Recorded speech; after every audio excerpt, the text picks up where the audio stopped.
What's good, Internet? My name is Attack Slug, and welcome back to WWE SmackDown. Here comes the Fiend. I am now out of this feud with Vince and The Rock, etc., which means I should be free with my SP to challenge for some titles.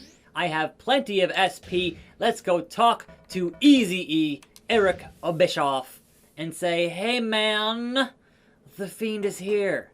Let me in. Yowie freaking wowie, Eazy-E. Check my SP. What do I got? Oh, it's 83. Yeah, I want a shot. I do. Give me a shot at a title. Oh, look at that. The Intercontinental title. The lineage. The history.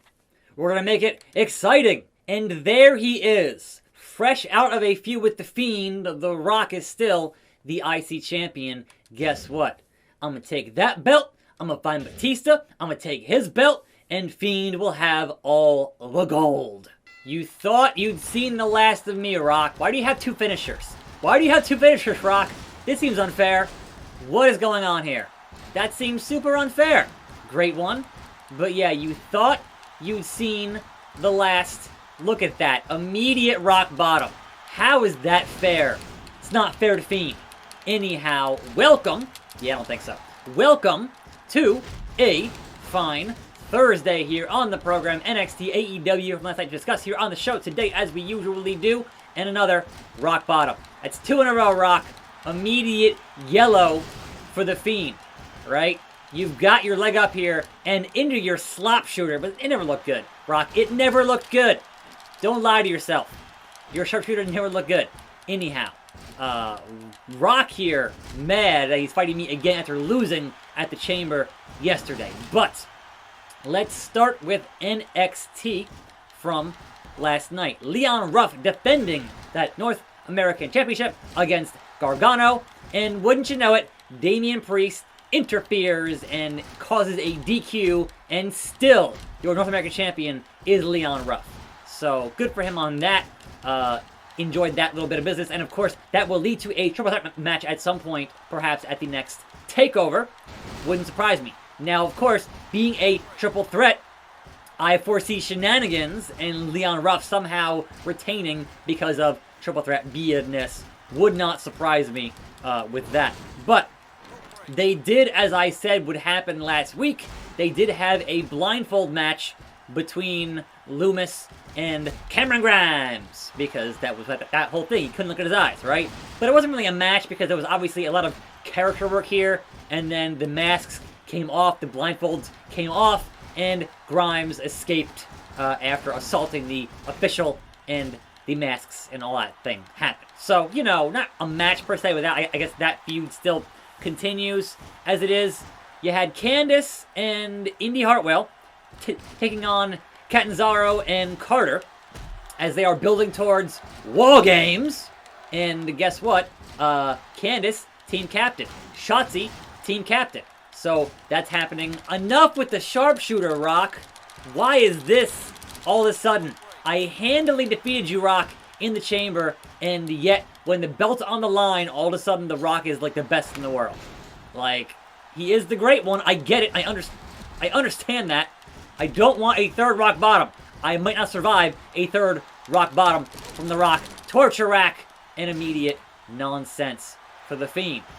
I want to get my own finisher here, Rock. Like, that needs to happen. That needs to happen. Die, Rocky, die. Don't you reverse it. No. No. I don't think so. Reverse something, Fiendy. And a third. Oh my god, I got the reversal. Holy hell. That actually worked.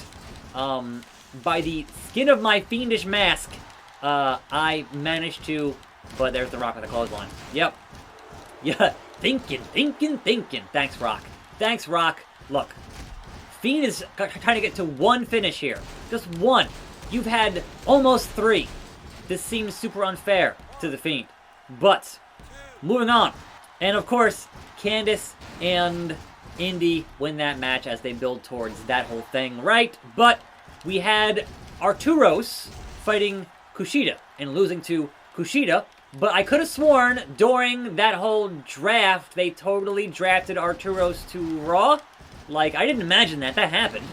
I'm not sure why he's on NXT now, but he was like a Raw Underground guy, and then they put him on Raw, and that was the deal. Rock! Oh my god, why is The Rock so good? I mean, look, he's The Rock, I get it. But seriously, why is The Rock so good? They call him the Great One, folks. Is that enough? Not even. Hardly. So, I'm in the orange here, I'm in the yellow. This is a problem for the Fiend. Like, a big problem. Fiend, Fiend, Fiend, Fiend. Chant for the Fiend's name. I don't think so, Rock. The hardest fought victory in the Fiend's career here. Woo! I put you down, Rocky. I put you reverse. Ember Moon and Toni Storm defeated Dakota Kai and Raquel Gonzalez, right? And out comes Candice and Indy at the end, because obviously you're building towards War Games. And they gotta have their teams for this whole thing with War Games. But Thatcher beat his student, and Ciampa wanted a piece of the Thatch as Thatch can, and Thatcher wanted nothing to do with that at all. So, nice reversal, Rock. Anyhow, so there was a follow-up on the whole thing with Boa, where he just wasn't showing up for work, and neither was Xia Li, and he told Regal she's coming. So, look, your NXT Women's Division is stacked. Like, absolutely stacked. I don't know who she could be, but man, do they need any more? Because they have so many. They've signed so many. And they've certainly brought back girls like Ember Moon, who was on the main roster. So, I don't know what they're doing with that. But yes, that's building towards a debut of somebody, which is fine. But man, they have such a stacked women's roster that somebody's got to get called up here soon, right? Somebody. Now, can The Rock stay down after 2 twisting finishers? 2. And the Fiend is the new! Alright, respect, Rock. That was a good match. Respect. So, the new Intercontinental Champion, Batista, you're next. But speaking of your stacked women's roster, Io Shirai, Rhea Ripley, hell of a match. Hell of an effort. But Io just ekes out that victory and is still your women's champion on NXT. Main event scene was Balor coming out. Pat McAfee and his crew coming out. Guess who's back? Undisputed Era. Guess what that means? 4 and 4. Like I said, War Games. And after all that, The Rock respects the Fiend. That's right, Rock. You better respect the Fiend. Otherwise, yowie, wowie. Now, unfortunately, we did not get William Regal on TV saying his famous line, War Games. But it was on the network exclusive. I seen the clip on Twitter this morning. That's hilarious. I love it. Kurt Angle versus Goldberg. And it's true, Kurt Angle wins. A table 6-man tag team matchup.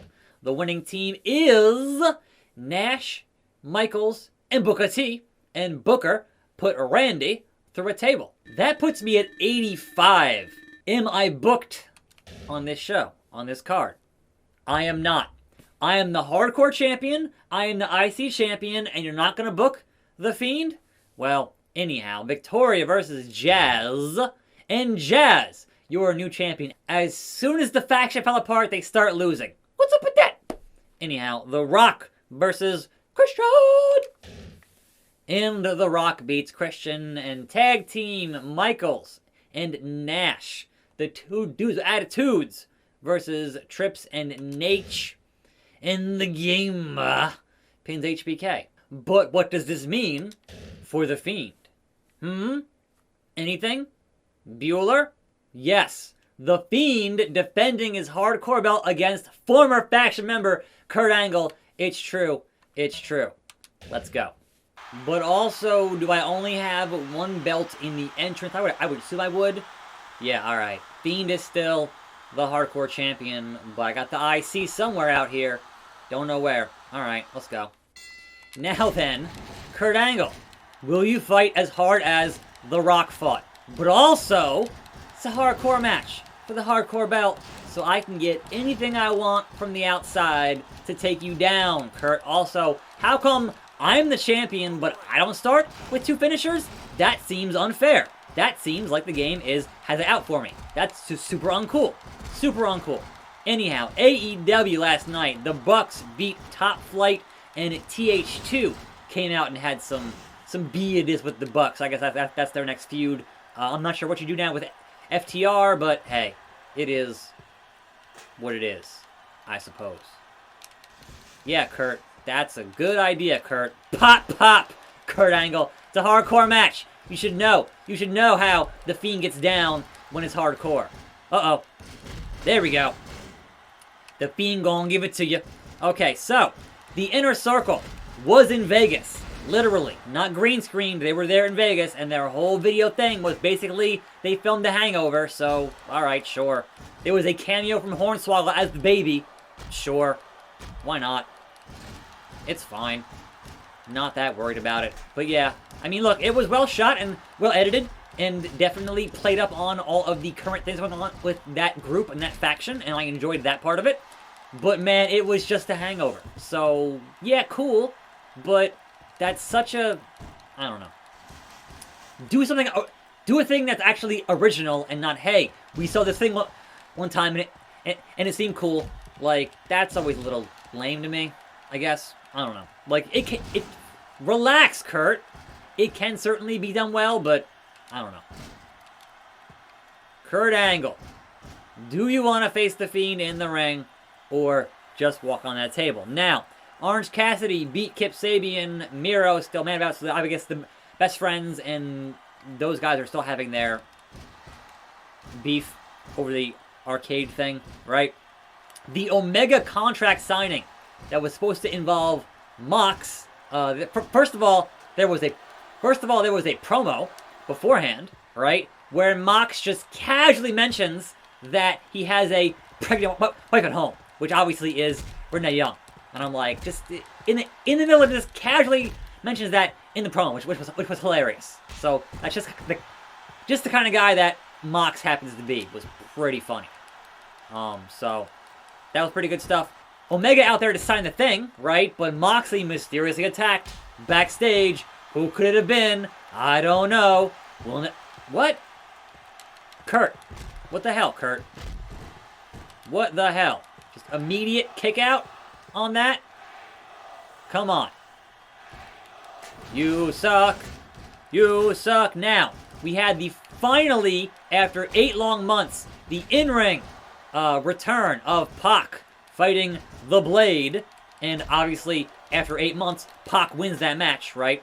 But afterwards, out comes Phoenix, right? And then after that, rope break in a hardcore match, screw you. After that, here comes Penta. But whose side is he on? Guess what? He's on the side of Death Triangle.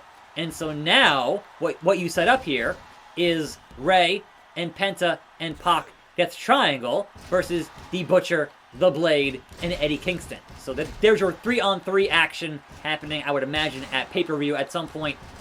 Revolution? I don't know. We'll see. But Jade attacked Brandy backstage, because of course she did.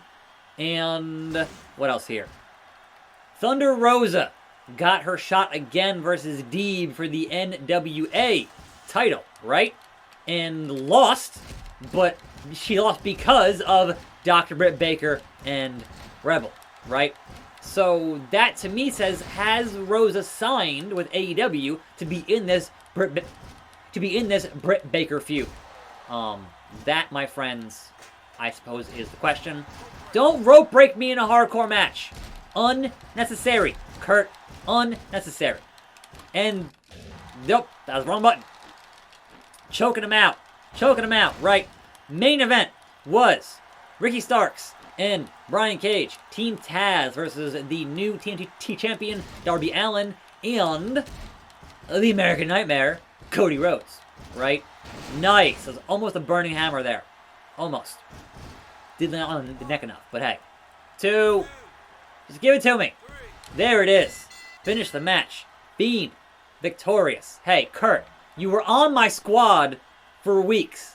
I respect you. And so Brian Cage, with a avalanche version of his finisher onto Darby, pinning Darby, right? And then the attack after the match, and there it is. More respect for the Fiend. Fiendy 2 belts continues to reign supreme. The Rock fights Scott Steiner and wins. And again, Michaels and Nash versus Trips and Flair cage match. And the game wins again. How much is it going to take? I think 90 maybe, I guess. I don't know, man. It's the end of the month here in Georgia, and we're done for today. But the end of AEW last night, right? We've had for, I don't know, weeks now. Every time that the faces are in trouble, at the very tail end of the confrontation, out comes Will Hobbs with a chair. Always a little bit too late. And that became like a meme that was like, all right, man, he's always just a little bit too late. Turns out that was for a storyline purpose. Turns out that's long-term booking because Hobbs turned heel and joined Team Taz. So that's why he was always late, because he was actually in talk with Team Taz and didn't actually want to help them, but wanted to seem like he was still on their side. So there you go. Hobbs is now Team Taz. Anyhow, I'm done for today. Tomorrow, Pixels, Watch Dogs. Saturday, we have predictions for pay-per-view. And Sunday, who knows? But I'm a tax slug. I'll see you then. I'll see you next time. I'll see you here. And I'm out.